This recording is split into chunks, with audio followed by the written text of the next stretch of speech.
All right, this will now conclude our trilogy of the history of Canada up to the Gilded Age.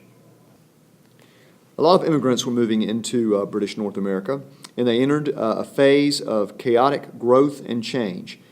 Timber and lumber brought development to New Brunswick and the Canadas. One driver of change was technology.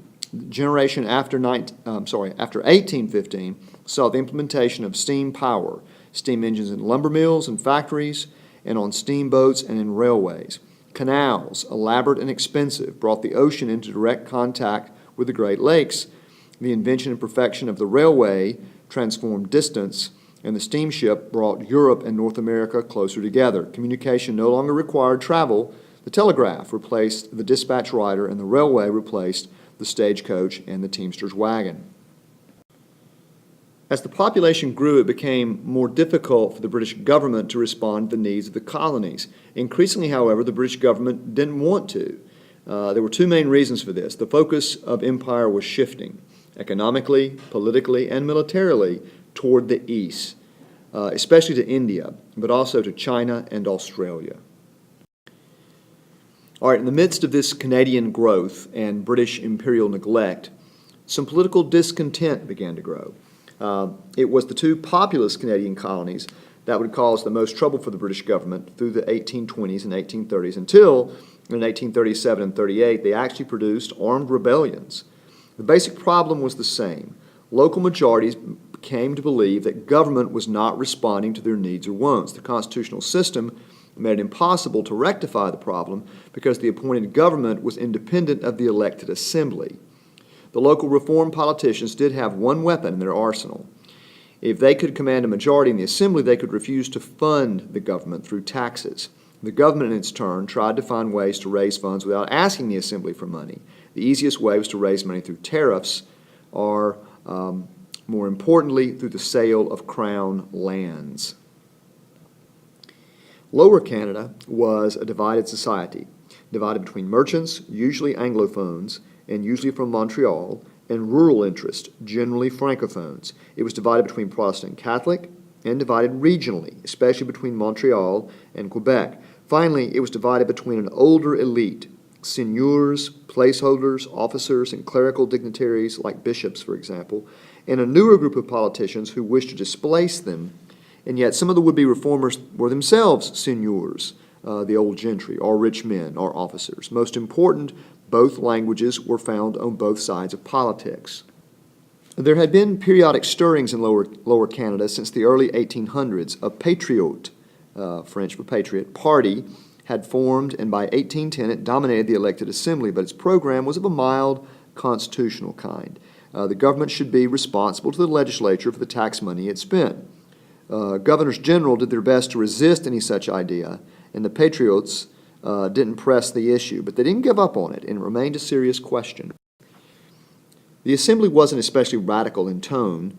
Its politics could be described as moderately liberal, accepting the benefits of the Constitution of 1791 with an inclination to expand those benefits as far as possible.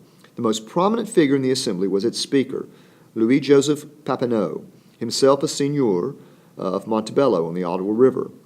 He had served as a militia officer during the War of 1812 and in the early 1820s believed and proclaimed himself a loyal subject and strong supporter of the British connection.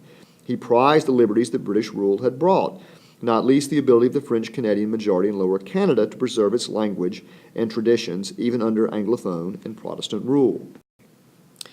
What would turn out to be a defining event in Lower Canadian politics occurred in 1822. This event sort of radicalized Papineau and the Patriots.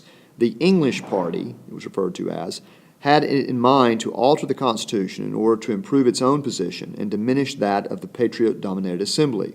This was to be achieved by reversing one of the key provisions of the Canada Act of 1791, which had divided Upper and Lower Canada. The Canadas were to be reunited with the cooperation of the government in London, but without the consent and initially even the knowledge of the Assembly of Lower Canada. Accordingly, in 1822, the Undersecretary for the Colonies introduced a union bill to the British House of Commons. When the terms of this bill became known in Lower Canada, they caused an explosion. The bill made English the only language of record for government in the province, and after a pause of 15 years, it provided that only English could be used in the Assembly.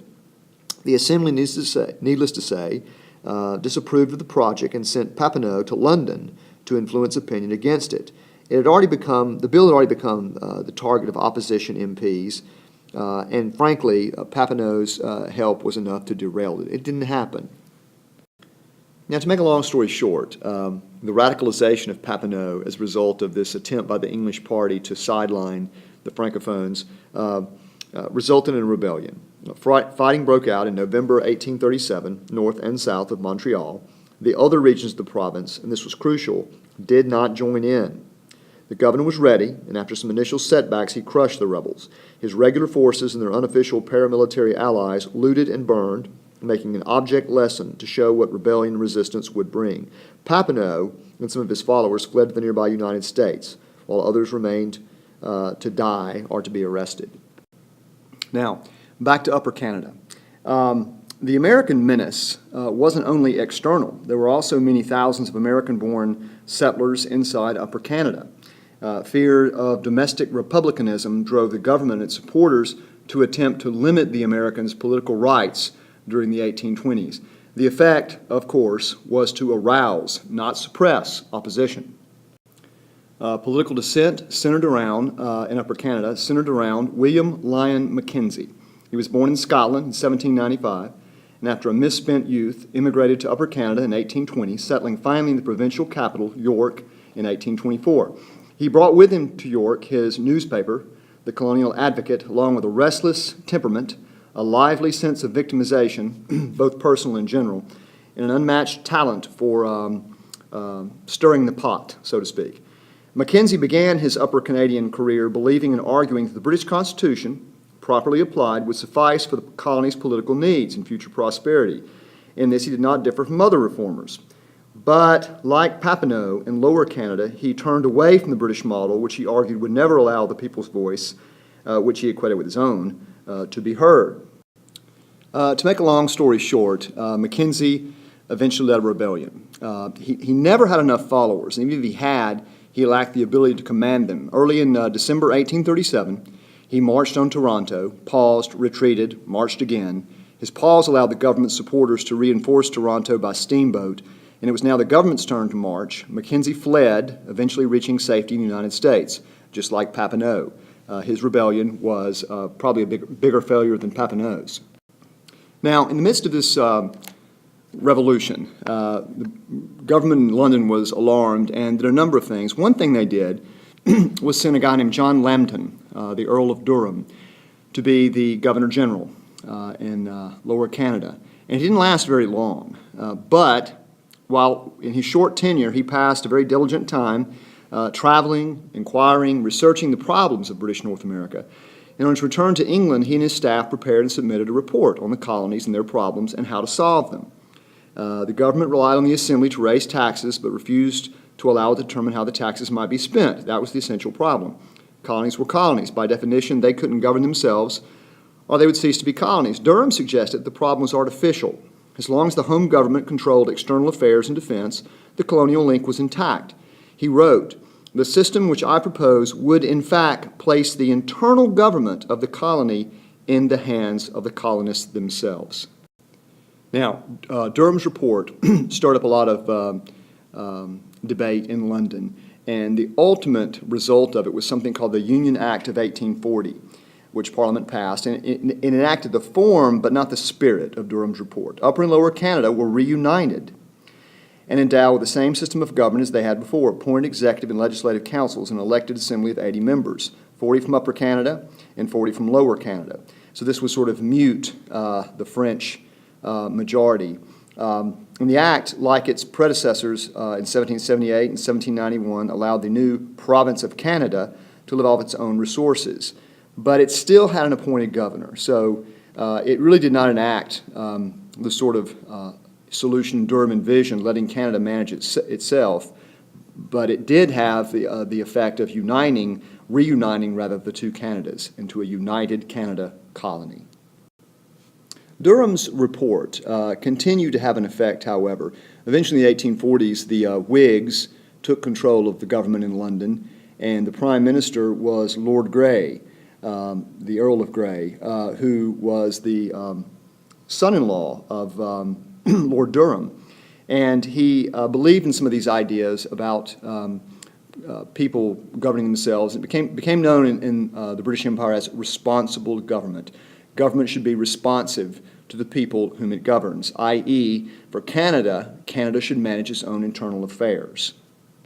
Now, as these ideas of British autonomy began to percolate further, America slipped into civil war. And certainly the Canadians did not ignore that, but they were more concerned with this growing idea of confederation. Over the years, British officials and colonial politicians had considered the feasibility of uniting the colonies. Each colony now was autonomous, and each had a political system that was discrete and self-contained. They from time to time discussed the possibility, but until the 1860s, the time was never ripe. It was put forth in the 1860s that there should be a central government uniting the North American British colonies. There was no serious disagreement on the distribution of powers that made the proposed central government considerably more powerful than the provinces. As for the provinces, there would be 6, the 4 Atlantic colonies and the redivided provinces, we're going to take them apart again, of Upper and Lower Canada, to be called Ontario and Quebec. There was further discussion, more prolonged, of the composition of the new federal parliament and the characteristics of its 2 chambers, the House of Commons and the Senate, but there would be a single entity with constituent federated parts, and it would be called Canada. Its capital would be the new Canadian capital of Ottawa. All of these ideas were hammered out at something called the Charlottetown Conference that occurred in 1864, to which all these proposed provinces sent representatives.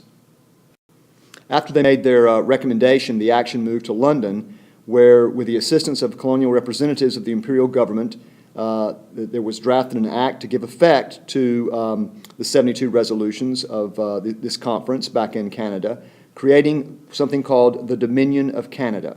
The resulting bill passed through Parliament on the 29th of March, 1867, as the British North America Act, and took effect on the 1st of July of that year. These disparate colonies were now the Dominion of Canada, and it was a new nation at the outset of the Gilded Age.